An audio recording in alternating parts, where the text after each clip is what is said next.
Good afternoon, Cross Timbers. Today is Tuesday, October 27th, 2020, and I'm Kendel Harbison.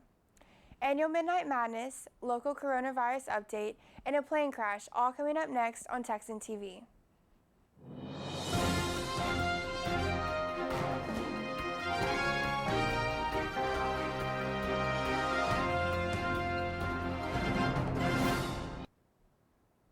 In campus news, the annual Midnight Madness will take place tomorrow night despite COVID-19 and kick off this year's basketball season. According to Tarleton Sports, the doors will be open at 10:30 tomorrow night, but the event will not begin until 11:45.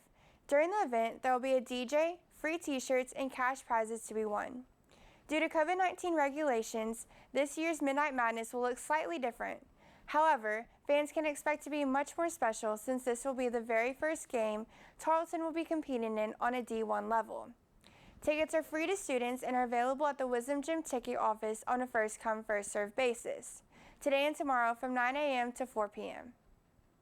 In local news, Erath County has had 13 new resident cases of the coronavirus. Of those 13 cases, Stephenville has reported 9 new cases, and there were no new Dublin cases reported. Since the pandemic started, Erath County has reported 987 total cases, with 38 people hospitalized, 5 deaths, and 841 recoveries. The majority of the cases belong to the age group of 20 to 29, with 272 cases, then the 40 to 60 age group with 258 cases. There have been 555 women that have tested positive and 432 men. However, Erath County's report does not include the new cases at Tarleton State. The university has reported 22 new cases on campus. There have been a total of 324 positive cases reported at the Tarleton State campus. And now, today's Texas, national, and international news from the Associated Press. Yesterday, a small plane crashed into a Lubbock neighborhood back alley and caught on fire. The unidentified pilot, the only occupant in the plane, was found dead at the scene according to the Federal Aviation Administration. The plane, a single-engine Cessna Centurion, left Bella, New Mexico and was headed to the Lubbock Preston Smith International Airport when it crashed about 7 miles from the airport around 4 p.m. yesterday.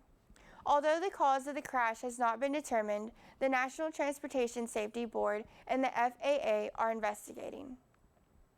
In national news, coronavirus deaths per day are rising in 47 out of the 50 states. This news comes after Johns Hopkins University released their latest data, which showed a 10% increase in number of deaths per day, which is currently peaking at 798. Health experts are expected this rise after the recent record-breaking number of cases that has engulfed the country over the past few weeks. Infectious disease expert Michael Osterholm is blaming pandemic fatigue, pandemic anger, and the onset of colder weather, which is forcing more Americans inside where the virus can more easily spread, as one of the main sources of the recent outbreak. In international news, Typhoon Molave is scheduled to hit Vietnam tomorrow with winds of up to 84 miles per hour. According to the Vietnam News Agency, Vietnam rushed to evacuate more than 1 million people in its central lowlands after the typhoon left at least 3 people dead, 13 missing, and displaced more than 120,000 villagers in the Philippines before blowing towards Vietnam. Prime Minister of Vietnam ordered to evacuate about 1.3 million people in regions lying on the typhoon's path. The Prime Minister expressed fears that Molave could be as deadly as Typhoon Damri, which left more than 100 people dead in 2017. For more of today's national and international news, we turn to the AP News Minute. This is AP News Minute. Justice Amy Coney Barrett could begin her work with the U.S. Supreme Court on Tuesday after a deeply divided Senate confirmed her. Barrett says she will resist policy preferences and serve without fear or favor. Democratic presidential nominee Joe Biden campaigns in Georgia on Tuesday as he goes after states won by President Trump in 2016. President Trump heads to Wisconsin, where he won a narrow victory 4 years ago. Coronavirus cases are surging and overwhelming hospitals in El Paso, Texas. One hospital set up a tent to handle the overflow of patients. El Paso County reported a record high number of cases on Monday. The Washington State Department of Agriculture crew destroyed the first Asian giant hornet nest found in the U.S. The so-called murder hornets have a potentially lethal sting and pose a huge threat to honeybees. Rita Foley, The Associated Press, with AP News Minute. In sports, on Monday, the WAC released the conference-only schedules for men's and women's basketball as well as volleyball. In an effort to limit exposure to COVID-19, teams will play back-to-back days against the same opponent at the same site. Due to Governor Abbott's executive order, Wisdom Gym will be limited to a maximum of 50% this season. Men's and women's basketball will start conference play January 8th against Grand Canyon. The men's team will host the Antelopes, while the women's team will travel to Grand Canyon. The volleyball team will start their conference play on January 25th at Grand Canyon. And now for the weather, we turn to Nicholas Ratcliffe.